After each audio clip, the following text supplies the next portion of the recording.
When you hear the term chronic fatigue syndrome,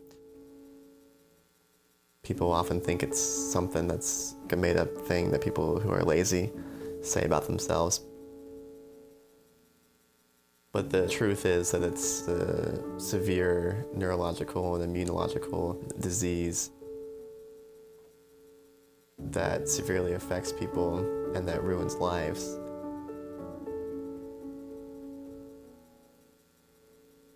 In 2006, I was 16 years old, and I was a captain of the cross-country team. I was the president of the student council at my high school. I was taking lots of AP classes. I was a varsity soccer player. Came home one day from school and completely crashed and slept for 16 hours straight. And I did this again and again and again. And then within a couple weeks, I realized I had to completely drop out of high school altogether. Went to 16 different doctors during that period, and none of them were able to diagnose me.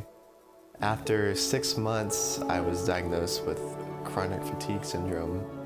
It was very difficult to get that diagnosis because a lot of doctors don't believe that that is a real disease.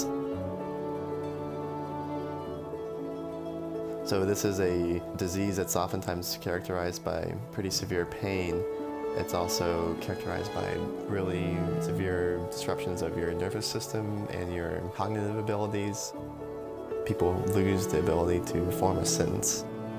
What happens to an ME/CFS patient after they climb a set of stairs is the equivalent of what happens to a Tour de France cyclist at the end of a long sprint. I'm on the board of directors for a group called ME Action Network, and it's the largest grassroots advocacy organization in the world for our disease. And recently we planned and executed about 26 protests in 26 different cities in 5 different nations. Folks can get out there and protest, and those protests get you meetings with high-level public officials, and those high-level public officials can do something. One of the biggest things that we've done this past year was we passed an urgent resolution through the Georgia General Assembly, which states that this is a severe health issue in the state of Georgia, and that the General Assembly is now urging state public health agencies and medical officials to do more to educate about the disease. Those types of progress are being replicated in other states.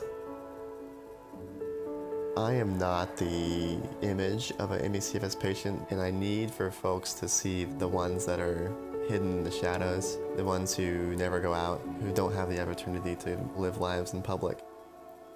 Those people are housebound or bedbound. Some of them have lost the ability to speak. Some of them have lost the ability to eat. And those stories keep me up at night. Those are the people who I want to keep devoting my life to.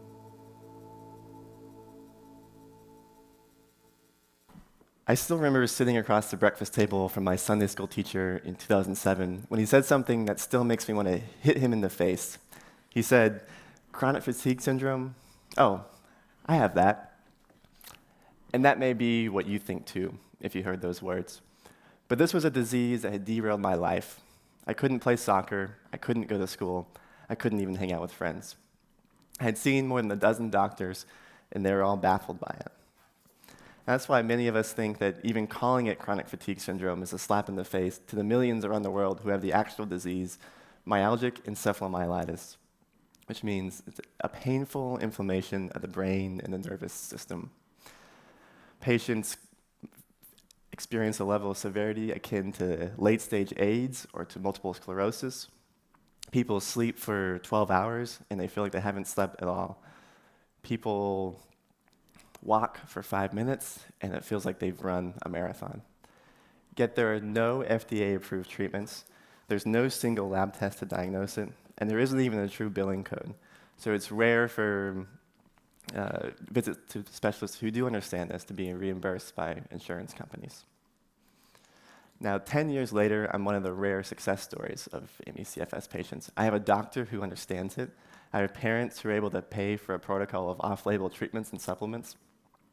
My life is made possible by giving myself a B12 injection every week, by taking a handful of pills every morning and every evening, and by getting an IV infusion every month.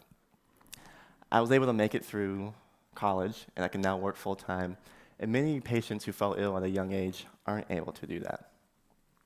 I became a journalist, and I started writing about this disease, first for USA Today, and then after starting a nonprofit and setting off across the country to make a documentary film about this disease.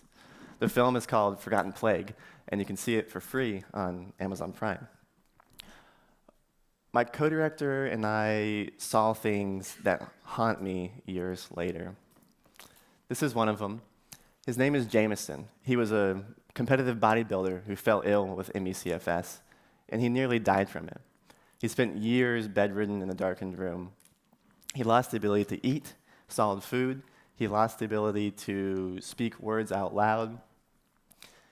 And today, he still needs a full-time caregiver.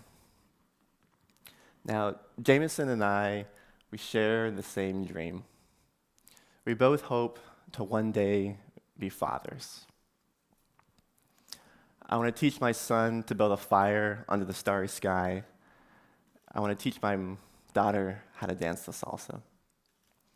But my deepest fear is that my own fate and Jameson's fate are interwoven. I fear that what is destroying him is just a ticking time bomb in my own self. I fear that I would join the thousands of parents who miss piano recitals because they're disabled by a disease that the medical establishment doesn't really recognize. That's why I use my platform with this documentary to raise money for research and to speak to public officials and to help build a medical fellowship program for medical students so that we can teach this disease the way it should be taught in schools. Solutions exist for our disease, but the very first one, and the most vital, is to have what feels like an irrational hope in the face of what can sometimes be utter hopelessness. In the words of my favorite poem, there is a light somewhere. It may not be much light, but it beats the darkness. And just last month, Stanford scientists announced that they had found 17 markers in the blood that differ in ME/CFS patients as compared to healthy controls. And this joins hundreds of other studies that show the biological underpinnings for this severe neuroimmune disease. And scientists are on the way to having that one single elusive blood test that's available in all doctors' offices that can diagnose this quickly and effectively so that people can get at least the first step onto the road to treatment. This would change lives by giving them validation. It would change education. It would change education. It would change treatments. And it would change insurance. There is a light somewhere. Now, I'm 27 now, and I don't want it to be this way when I'm 47. I don't want it to be this way for the millions around the world who have this disease, ME/CFS. I don't want it to be this way for me, because I still want to have a daughter, and I still want to dance with her.